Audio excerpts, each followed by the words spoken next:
우리 화가님의 가장 큰 강점은 무엇인가요? 제가 네. 답변서에는 네. 사명감이라고 얘기를 했거든요. 네. 사명감. 네. 역사적 사명감. 역사적 사명감. 예. 그러니까 음. 그거는 저의 착각일 수도 있어요. 음. 그런데 다시 또 매트릭스 얘기를 잠깐 해보자면은, 매트릭스에 이제 그 더 원이 있어요, 주인공. 근데 모피어스가 더 원을 이 구세주라고 믿어요. 우리를 이 AI 기계 감옥에서 우리를 구원해줄 애다. 얘를 잘 트레이닝 시켜야 된다, 이렇게 믿죠. 근데 예언자가 이렇게 얘기하는 거, 오라클이. 너는 사실은 더 원이 아니야. 혹시 죽었다 깨나면 될 수도 있어. 근데 지금은 넌 더 원이 아니야. 그러니까 이제 막 실망하는 거야. 그러면서 이제 오라클한테 이렇게 얘기해요. 아니, 그러면 나를 저렇게, 그러니까 딱 이렇게 한숨을 쉬면서 살짝 웃어요. 그랬더니 왜 그러냐. 그러니까 모피어스가 불쌍해서 그렇다는 거예요. 아니, 자기를 100% 믿고 있는 저 양반 어떡하냐. 나를 지금 100% 지금 내가 자기들 이렇게 이 시스템을 부실 더 원이라고 지금 믿고 있는데, 참 모피우스가 100% 믿고 있는 거에 대해서 내가 지금 참 안타까워서 그런다. 물론 짧게 얘기하지만 그 내용은 그래요. 그랬더니 오라클이 뭐라 그러냐면은, 모피우스가 아니면 너도 나도 길을 잃는다 이래요. 길을 찾을 수가 없다는 거예요. 그러니까 제가 이제 역사적 사명을 이룰 화가다라고 제가 믿거든요. 근데 이 믿음은 사실은 등대예요. 등대. 빛이에요. 믿음이 없으면 어차피 길을 못 찾아요. 근데 믿음이 있으면 길이 보여요.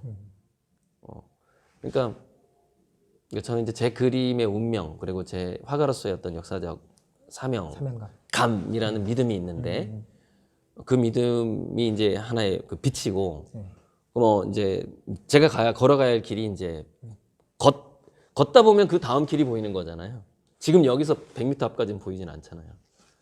근데 그 역사적인 사명감이라는 믿음을 갖고 걷고 있는데, 반드시 길은 열릴 것이다, 이렇게 보는 거죠. 열릴 것이다. 네. 네.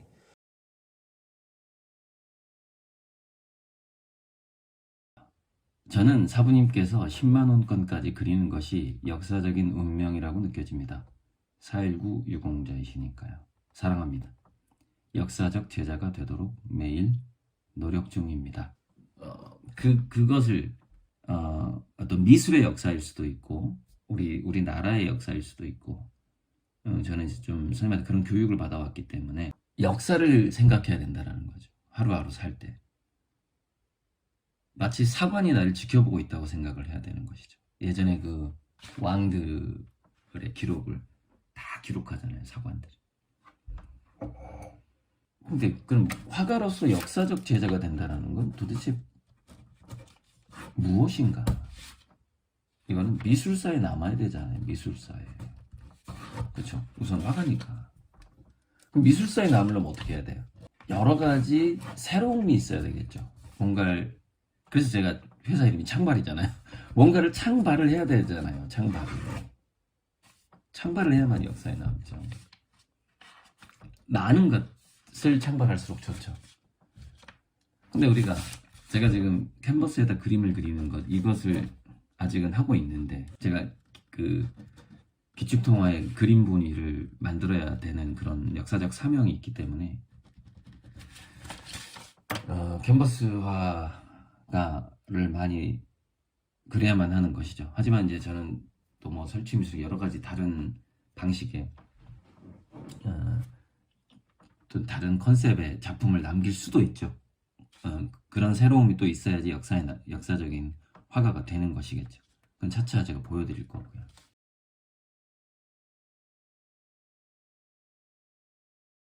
그래서 뭔가 새로운 역사를 만들고자 하는 저의 이거는 뭐 예술가로서의 사명이기도 하고, 일랑 이종상이라는 스승을 둔 제자로서의 자세이기도 하고요. 또 뭐 하나 더 덧붙이자면 월남전에서 전사한 우리 그 국가유공자 선친의 후손으로서 나라의 미래와 또 연관된 그런 사명이기도 하고요. 그런 부분을 늘 생각하고 있다.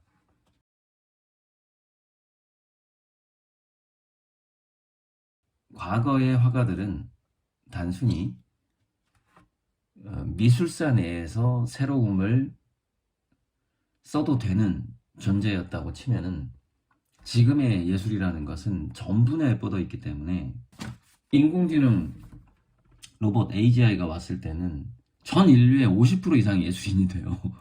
그러니까 예술인을 향한 문화 정책은 그냥 국가 정책이에요. 제가 그 지아트라는 그 단체를 바라보는 시각, 내가 인터뷰에 썼잖아요. 지아트는 언젠가 대부분의 사람들이 직장을 잃고 방황할 때 당신은 예술가다라고 얘기해주는 그런 선지자적인 단체가 될 것이다, 이렇게 제가 인터뷰를 했잖아요. 그러니까 그만큼 지금 우리 역사적 화가가 된다라는 것은 미술사만 알아서는 안 되는 거예요.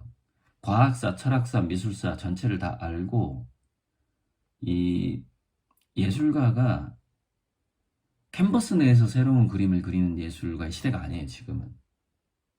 그러니까 이 시대의 진정한 예술가라면 지구 전체 문명을 바꿀 의지를 갖고 있어야 돼요. 그래야만 그 사람이 진짜 화가고 진짜 예술가인 겁니다. 그런 의미에서 제가 역사적인 제자가 되겠다라고 얘기를 하는 겁니다.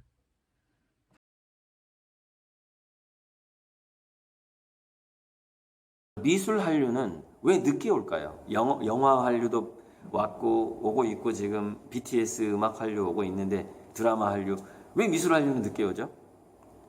미술이라는 것은 그 국가, 미술하고 과학이 되게 비슷한데, 과학적으로 그 국가가 뛰어나다라는 것은 물질을 다루는 데 있어서 자기가 첨단을 걷고 있다는 걸 의미하는 거예요. 뭐 핵기술이 됐든 원자를 다루는 기술이 됐던 간에, 과학에서는 특허, 물질을 다루는 데 있어서 미국, 독일 이런 데가 좀 뛰어나죠. 우리가 전 세계 최고야, 이걸 의미하는 거예요. 자, 그 나라 작가의 그림값이 가장 높다라는 게 의미하는 게 뭐냐면은, 물질 말고 정신적인 것, 철학적인 것, 영혼에 관한 것, 감수성, 뭔가 언어로 표현하기 좀 어려운 그런 가치들, 그 모든 것이 집약된 게 그림이거든요. 그래서 그 민족이나 나라의 그림값이 높다라는 것이 의미하는 게 뭐냐면, 비물질적인 모든 수준에서는 우리가 최고야를 의미하는 거예요. 그래서 이게 국가적인 자존심이 걸린 문제입니다. 왜 중국 공산당이 미술 화가들을 그렇게 높이 키웠는지 아시겠죠? 물질적으로 미국을 따라갈 수가 없으니까 일단 정신적인 상징성에 있어서 중국 화가들을 띄우자라는 것이죠. 그런 상징성이 있기 때문에 각 국가의 슈퍼리치들이 웬만하면 자기 나라 사람의 그림을 삽니다. 왜냐하면 그게 그 자존심에 걸려 있어요. 우리가 과학기술에서 물질을 다루는 능력에 있어서 우리 민족이 최고다, 우리 한민족이 최고다라고 말하기는 너무 오래 걸릴 거예요. 그러나 예술에 있어서는, 정신문화에 있어서 그 국가와 그 민족이 최고라는 걸 증명하는 것은 그게 그림값으로 드러나기 때문에, 그림값에 있어서만큼은 전 세계 최고의 그림값을 기록하는 사람이 저는 한국인이어야 된다고 생각을 하고 있는 것이죠. 그리고 그 한국인 중에서 제가 될 거라고 생각하고 있는 거예요. 그게 제 운명이라고 보는 겁니다.